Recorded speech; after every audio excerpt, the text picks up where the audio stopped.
Lesson 2। আজ আমরা পড়ব গ্রেটা গুমবার্গ নামে একজন ছোট্ট ক্ষুদে পরিবেশ কর্মীর কথা।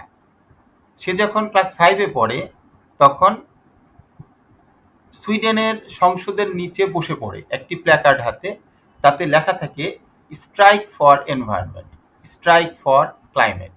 অর্থাৎ তোমরা যদি ক্লাইমেটকে ভালো না করো তাহলে আমি আর স্কুলে কখনো যাব না।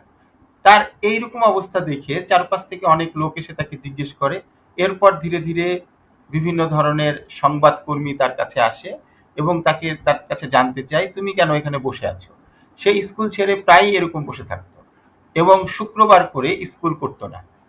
তাকে জিজ্ঞেস করলে সে বলতো তোমরা যতক্ষণ পর্যন্ত না পরিবেশকে সুন্দর করবে, কার্বন নিঃসরণ দূর করবে এবং পৃথিবীকে জীবজগতের জন্য বসবাসযোগ্য করে তুলবে, ততদিন পর্যন্ত আমি এইভাবে স্কুল স্ট্রাইক করতেই থাকবো। স্কুলে যাব না ততক্ষণ পর্যন্ত আমি শুক্রবারের দিন স্কুলে যাব না। তার এই অবস্থা দেখে পরবর্তীতে পৃথিবীর অনেক ছোট ছোট বাচ্চা তাকে অনুসরণ করতে থাকে এবং এই আন্দোলন ধীরে ধীরে সমগ্র বিশ্বে ছড়িয়ে পড়ে। এটাকেই বলা হয় the Greta effect. Ask one of your friends whether your friend has ever thought about the pollution in our environment. তোমার কোনো এক বন্ধুকে জিজ্ঞেস করো যে সে কি কখনো আমাদের দেশের পরিবেশ দূষণ নিয়ে চিন্তা করেছে। Does it bother your friend? এটা কি তাকে উদ্বিগ্ন করে? Create groups of 5 of your classmates. তোমাদের সহপাঠীদের মধ্যে 5 জন করে নিয়ে একটা গ্রুপ করো and make a list of environmental hazards that are happening in your area. এবং একটা লিস্ট তৈরি করো যেখানে লেখা থাকবে তোমার দেশে, তোমার এলাকাতে, এরিয়া মানে এলাকাতে কি কি ধরনের ঝুঁকি, হ্যাজার্ড মানে ঝুঁকি বা বিপদ, কি কি ধরনের পরিবেশের সমস্যা আছে, বিপদ আছে বা সমস্যা আছে। Now think of the possible solutions of the problems and make a group presentation. এবং সেই সমস্যাগুলো সমাধানের চিন্তা করো এবং সেগুলোকে উপস্থাপন করো অন্যদের সামনে। Now read the short biography of Greta Thunberg. Greta থুনবার্গের জীবনী সম্পর্কে জানো। এ ইয়াং এনভায়রনমেন্টাল অ্যাক্টিভিস্ট, যে কিনা একজন ক্ষুদে পরিবেশ কর্মী বা আন্দোলনকারী, পরিবেশবাদী। And answer the questions that follow. এবং নিচের কোশ্চেনগুলোর উত্তর দাও। Greta Thunberg is an environmental activist. Greta Thunberg একজন পরিবেশ কর্মী। She was born in Stockholm, Sweden. তিনি সুইডেনের স্টকহোমে জন্মগ্রহণ করেন in 2003 সালে। When she was 8, যখন তার বয়স মাত্র 8 বছর, she started learning about climate change. Say climate change নিয়ে পড়াশোনা করা শুরু করে। The more she learned, সে যত বেশি জানতে পারে, সে যত বেশি শিখতে থাকে, the more baffled she became. সে ততটা হতবাক হয়ে যায় as to why. baffled মানে হতবুদ্ধ হওয়া, হতবাক হওয়া। Why so little was being done about it. কেন আমরা এত কম কিছু করেছি এর জন্য, অর্থাৎ পরিবেশ সুরক্ষার জন্য কেন আমরা এত কম কিছু করেছি, কেন আমরা পরিবেশকে ধ্বংসের দিকে ঠেলে দিয়েছি। At the age of 11, যখন তার বয়স মাত্র 11 বছর, গ্রেটা বিকেম সো স্যাড, সে এতটাই দুঃখিত হয় অ্যাবাউট ক্লাইমেট চেঞ্জ, পরিবেশ পরিবর্তন নিয়ে, জলবায়ু, ক্লাইমেট মানে জলবায়ু পরিবর্তন নিয়ে, দ্যাট শি টেম্পোরারিলি, যে সে তাৎক্ষণিকভাবে, সাময়িকভাবে স্টপড স্পিকিং, কথা বলাই ছেড়ে দিয়েছিল। Greta has Asperger syndrome, a condition that affects how people socialize. এটা হচ্ছে এক ধরনের মানসিক অবস্থা যেটা মানুষের সাথে সম্পর্কের ব্যাপারে প্রভাবিত করে। But Greta views her condition as a positive. কিন্তু গ্রেটা এই কন্ডিশনকে, এটা অ্যাকচুয়ালি এক ধরনের ত্রুটি, মানসিক ত্রুটি, যেটাকে সে পজিটিভলি নিয়েছিল, কলিং ইট হার সুপার পাওয়ার, যেটা বলেছিল সুপার পাওয়ার। এই অ্যাসপারাগার সিনড্রোমে কি হয়, এই রোগ হলে বা এই ত্রুটি হলে, মানসিক এই সমস্যা থাকলে, মানুষ কোনো একটা বিষয়ে যখন সে ফোকাস করে, কোনো একটা বিষয় নিয়ে যখন সে চিন্তা করে, তখন সেটা নিয়েই সে শুধু চিন্তা করতে থাকে এবং কিছুটা জেদি প্রকৃতির হয়। এবং এটা নার্ভাস সিস্টেমেও কিছু সমস্যার সৃষ্টি করতে পারে। She says it helps her see the world in black and white. তিনি বলতেন যে এই রোগটা তাকে দেখায় এই পৃথিবীকে ভালো বলতে এবং মন্দকে মন্দ বলতে, and that there are no gray areas when it comes to climate change. Climate চেঞ্জের ক্ষেত্রে কোনো ধূসর এরিয়া বলে মাঝামাঝি বলে কিছু নাই। হয় পরিবেশকে রক্ষা করতে হবে অথবা পরিবেশকে ধ্বংস করতে হবে। এই দুইটার মাঝামাঝি যারা বলে যে পরিবেশ আমরা ধ্বংস করি রক্ষা করার জন্য বা এই কাজের জন্য বা সেই কাজের জন্য, এই গ্রে এরিয়া এই ধরনের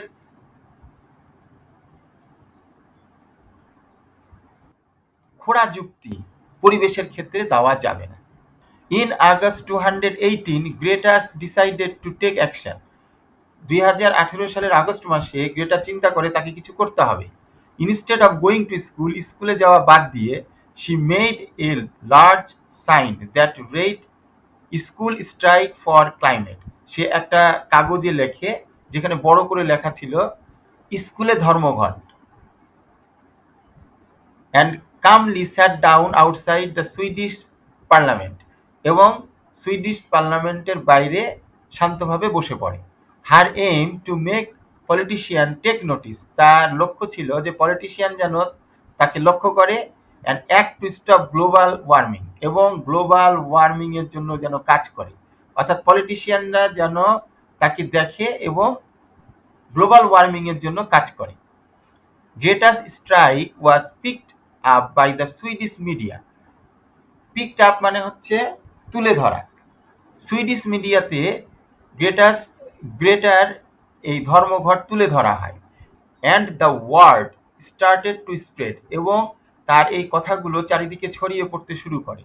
Soon enough, কিছুদিন পরেই ten of thousands of students from around the world, পৃথিবীর চারিদিক থেকে হাজার হাজার শত শত ছেলে মেয়ে joined her Friday for future strikes, skipping school on Fridays to protest against climate change. স্কুলকে শুক্রবারে বাদ দেয় তারা, এটা প্রোটেস্ট করে যে ক্লাইমেট চেঞ্জকে বন্ধ করা হোক, এবং সেই প্রোটেস্টের নাম রাখা হয় ফ্রাইডেজ ফর ফিউচার।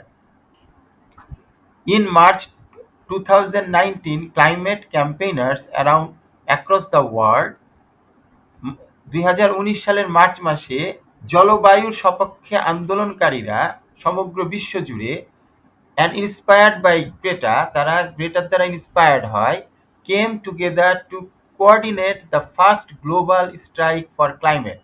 প্রথম তারা সংগঠিত করে, কোঅর্ডিনেট মানে সংগঠিত করা। তোমরা একটা খাতা নিয়ে বসবা, যে শব্দগুলো তোমরা জানো না সেগুলো লিখে ফেলবা। এইভাবে প্রতিদিন তোমরা 10টা করে নতুন শব্দ শিখবা। Came together to coordinate, একসাথে একত্রিত হয়, to coordinate সংগঠিত করতে, the first global strike for climate, ক্লাইমেটের সপক্ষে প্রথম বিশ্বব্যাপী ধর্মঘট পালনে। Over 1.6 million people from 125 countries took part.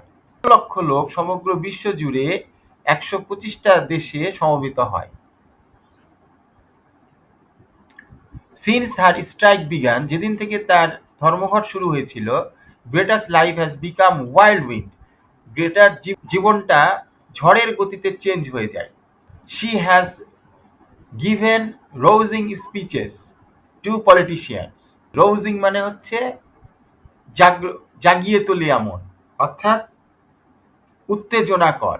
Inspiring speech, সে নানা ধরনের ইন্সপায়ারিং স্পিচ দিতে থাকে টু পলিটিশিয়ানদের জন্য, to the EU parliament, EU পার্লামেন্টে মানে ইউরোপীয় ইউনিয়নের পার্লামেন্টে, অ্যান্ড দ্য ইউকে পার্লামেন্টে, টু প্রোটেস্টারদের দিকে, অ্যান্ড মোর এবং আরো অনেকের দিকে। She has appeared in documentaries and had loads of books,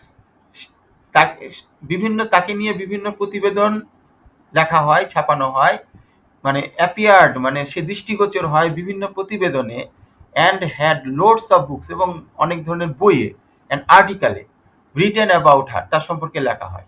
she has even bin nominated for a Nobel prize peace prize. তাকে এমনকি তাকে নোবেল পিস প্রাইজের জন্য অনুমোদন দেওয়া হয়।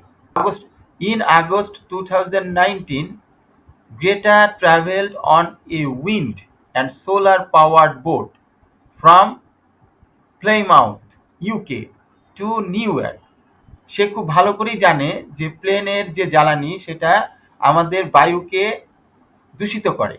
এই জন্য যেহেতু সে নিজে একজন অ্যাক্টিভিস্ট, কষ্ট করে Greta travelled on a wind and solar powered boat, বায়ুচালিত এবং সৌরশক্তিতে চালিত একটা নৌকাতে করে সে প্লেমাউথ থেকে ইউএসএ তে যাত্রা করে। দ্য জার্নি টু 15 ডেজ, প্রায় 15 দিন যাত্রা করে।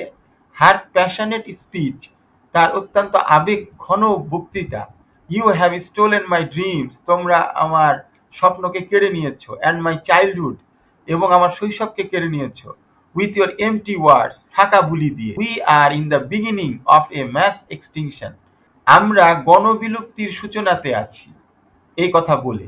And all you can talk about is money, তোমরা শুধুমাত্র টাকা পয়সা নিয়েই চিন্তা করো এবং টাকা পয়সা নিয়েই কাজ করো। And fairy tales of eternal economic growth, এবং রূপকথার গল্প শোনাও যে চিরন্তন উন্নয়নের।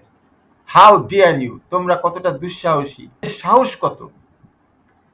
Has ড্রন much attention from all over the world, তার এই স্পিচ এই গোটা পৃথিবীর মানুষের দৃষ্টি আকর্ষণ করে। Thunberg was known for changing, Thunberg আমাদের কাছে পরিচিত কারণ সে পরিবর্তন এনেছিল পিপুলের থিঙ্কিংয়ে and act about climate change, এবং ক্লাইমেট চেঞ্জের বিষয়ে কাজ করার ক্ষেত্রে আমাদের চিন্তা চেতনাকে সে পরিবর্তন এনেছে। Her impact is called the Greta impact, এই যে তার প্রভাব, এটাকে বলা হয় Greta impact.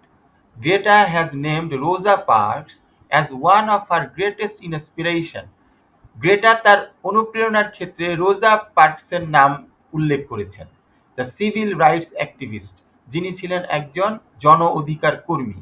In the 1950s, রোজা স্পার্ক এ সিভিল রাইটস, 1950-এর দশকে রোজা ছড়িয়ে দিয়েছিল এ সিভিল রাইটস মুভমেন্ট, জন অধিকার আন্দোলন, that improved the lives and treatment of millions of African Americans,